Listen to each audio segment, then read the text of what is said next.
The story begins with a couple named Iba and Mitch on a dinner date. They were overjoyed and dancing. We then learn that a military operation underway in the ocean near Tasmania takes a wrong turn. This directly impacts the people of Tasmania, killing 500,000 people in the blink of an eye. The scene shifts to Iba inside a plane. She is watching the news, which reports that the accident created an electromagnetic pulse that damaged the brains of every human and animal in Tasmania. Their lives were over in an instant, and without any warning. In the news, a military officer explains that the biggest challenge right now is to collect and bury all the bodies of those who died in Tasmania. The military needs volunteers for this. Hearing this, Abad becomes worried.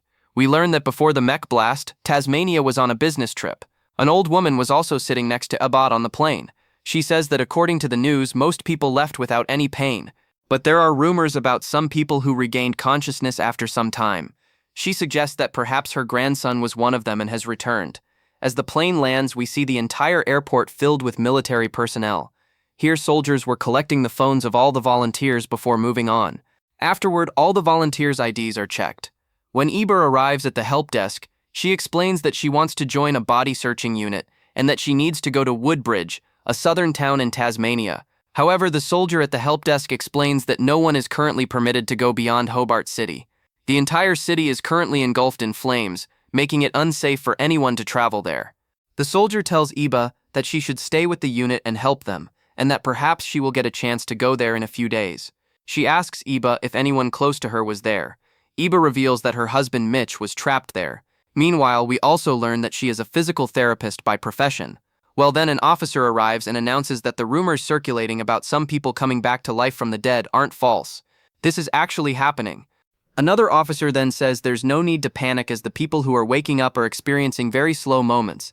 If any volunteers find such a thing, soldiers will come and take care of them. Iba's apparent intention in joining this volunteer group was to reach Budbij and miss by any means necessary.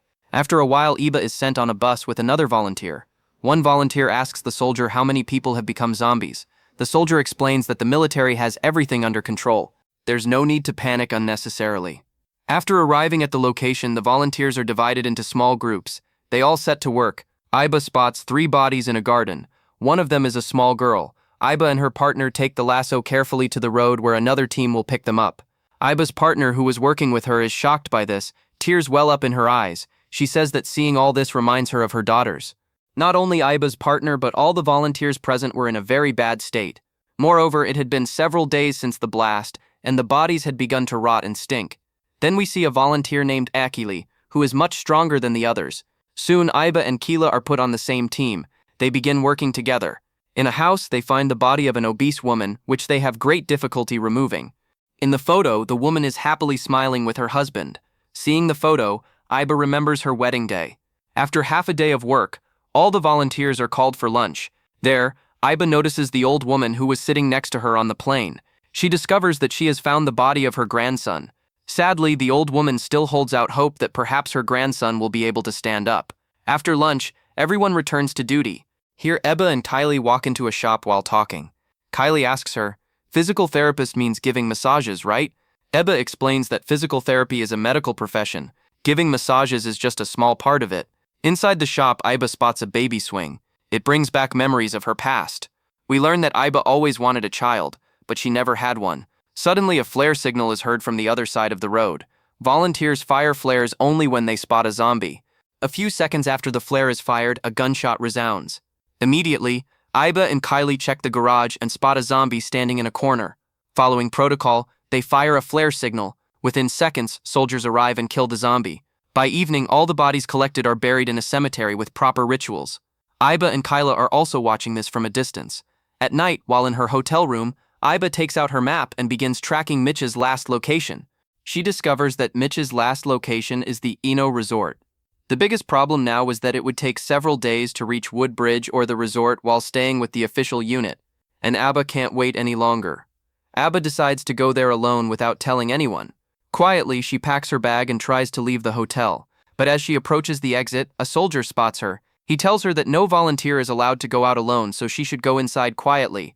Despite her reluctance, Abba has to comply. When Iba arrived at a hall in Posse, all the volunteers were enjoying themselves, drinking. Seeing Kyle there, Iba went and sat down at Kyle's table. Kyle offered her a drink, but Kyle wasn't focused on drinking. She was lost in her thoughts. A little while later, Iba mentioned the incident in the garage that day to Clay. She said that when she looked into the zombie's eyes, she felt a strange feeling, as if there was still some humanity left in them.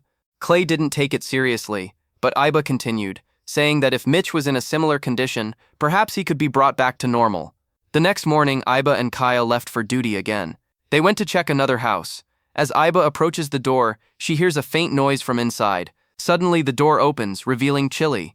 He's been transformed into a zombie. He's about to attack her when suddenly, Iba's eyes snap open, revealing it was just a nightmare. She gets up from her bed and opens the curtains to see the entire city in ruins. Fires are burning in some areas, smoke hangs in the air, and military helicopters are constantly patrolling overhead. Later, Iba and Kylie go to a garage-like building to search for bodies. Upon entering, Kylie spots a beautiful superbike. Kylie is overjoyed. He says, riding such a powerful bike is a different kind of fun. Upon checking, they discover that a party was going on before the blast. People were killed in the same way they were during the party. At this point, Ebag reveals her plan to Clay. She explains that if they both leave for the snow resort right now on their bikes, they can return on time. Furthermore, no one will find out. Clay initially didn't want to take the risk, but after Ebag's insistence, he agreed to go with her. In the same garage, Ebag spots a zombie standing silently in a corner. Ebag approaches it and tries to talk to it, unaware that it might attack her. But before anything can happen, Kyle quickly calls her back. Then they both take the bike and leave.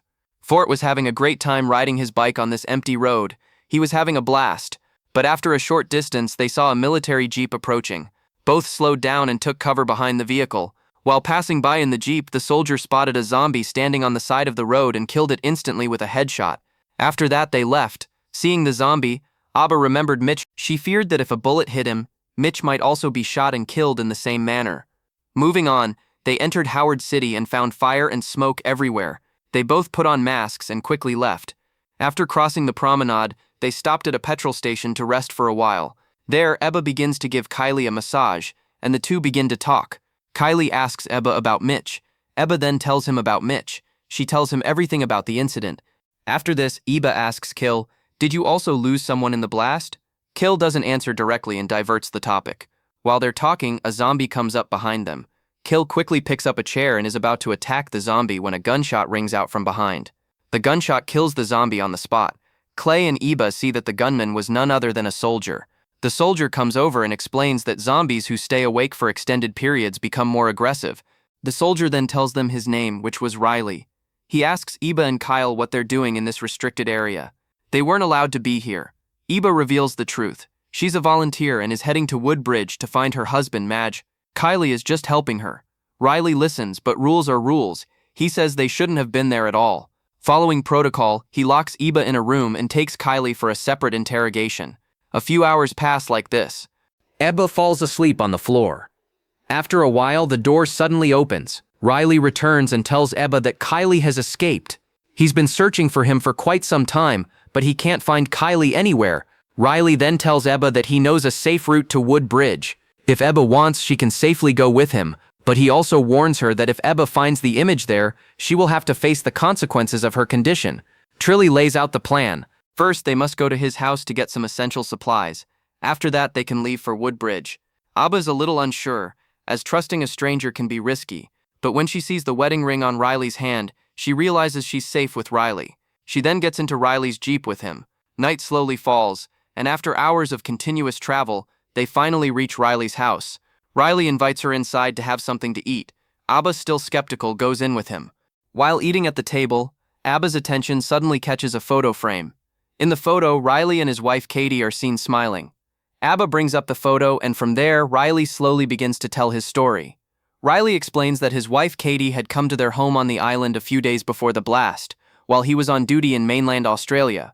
Everything was going normal, and most importantly, they were expecting their first child. Riley's eyes well up with tears as he speaks.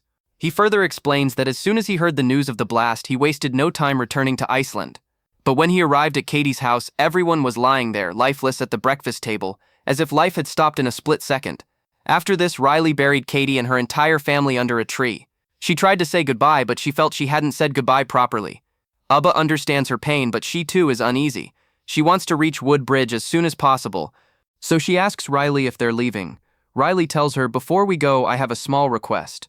Riley assumes there's something she can help with. But Riley's request is quite strange. He wanted Riley to play Katie for a while so he could say goodbye to her one last time. Riley found this very strange, but she couldn't refuse. If she refused, Riley might refuse to go with her. So Riley agrees. Riley gives Abba some of Katie's clothes, and also gives her one of Katie's rings. Abba puts on the clothes, but doesn't wear Katie's ring. Just then, Riley comes back into the room. The two get close and start slow dancing. Abba feels uncomfortable, but during the dance, she starts thinking about herself and Mitch. Riley, recognizing Abba as Katie, apologizes to her lovingly. He tells her, "I couldn't even say sorry properly last time." But when Riley realizes Abba isn't wearing Katie's ring, his mood suddenly changes. He scolds Abba, saying, "Put the ring on quickly, let's restart again, because the details are important." But this time, Abba isn't ready to dance with him. She refuses Riley and tells him to stay away from her. But when Riley forces himself on her, Abba, in a panic, picks up the Passara floor base and hits him. She goes to one of Posse's rooms and locks herself inside. When she looks back inside, she's shocked. Katie was inside, but now she's a zombie. Riley lied to her, saying she buried her. The strangest part was that Katie was pregnant. Riley's voice rings out from outside. He shouts that Katie is still alive and he'll do anything for her. Hearing this, Abba quickly jumps out the window and runs outside. Once outside, she spots Riley's Jeep. She remembers that Riley had kept his car keys near the dining table. Taking a risk, Abba tries to enter the house again and take the keys. But Riley sees her and starts running after her. Abba runs into the garage, but the garage was also quite scary. Several zombies were chained there. Some notes were written on a board, hinting that Riley might be trying to find some connection.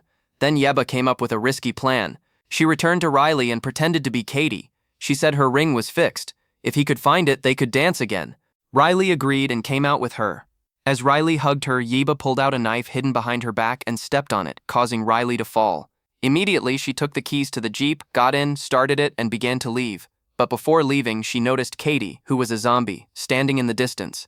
Seeing him standing in front of her, Abba seems terrified for a second, but then she drives off in her Jeep.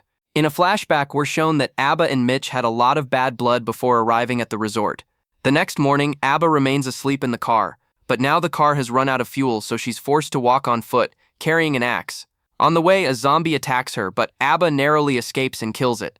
A little further on, she spots a car where the bodies of an entire family are lying.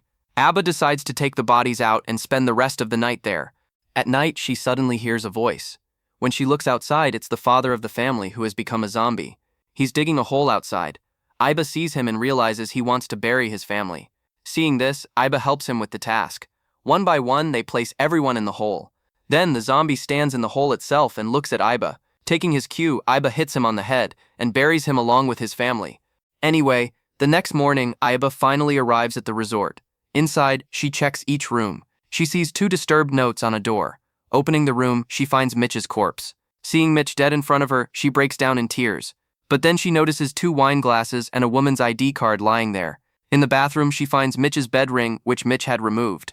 Then Iba realizes that Mitch was cheating on her. In a rage, she screams over Mitch's body. But then Clay arrives and calms her down. Outside, Abba tells her story to Clay. After the failed pregnancy attempt, Abba wanted to do IVF, but Maze wasn't ready for it. They had frequent fights over this issue. During this time, Abba had hooked up with another man, but then Abba realizes her mistake and tells Mitch the truth. She was hoping they would work things out, but that opportunity won't come again. Here, Clay also tells her his story. His wife Bridgegate and their daughter lived there, but because of his bad habits, he had lost her trust. Still, she hoped that one day he would fix everything, but now it was too late. In the evening, they spent some time in the swimming pool to soothe some of their inner pain. They found support in each other. The next morning, Ebba took off her wedding ring, and then Ebba and Kylie together set off in a boat to set Makilash adrift. Afterward, they set off on their way back. On the way, near Katie's house, they saw Katie pointing toward a field. Ebba immediately got out of the car and ran in that direction where she found a baby among the stones, Katie's baby. Ebba and Kaylee took the baby with them. Now Ebba would keep this baby with her because she never had the joy of raising a child. Now she can treat Katie's child as her own and raise it well. And that's it, friends. The movie ends with this. In this movie, everyone has lost something. The pain of losing family due to a pandemic is unimaginable. People in the real world have experienced similar pain too when many people lost their families to COVID-19. So what do you think of this movie? Please let us know in the comments below. I'll see you in a new interesting video. Until then, stay happy and take care of yourself.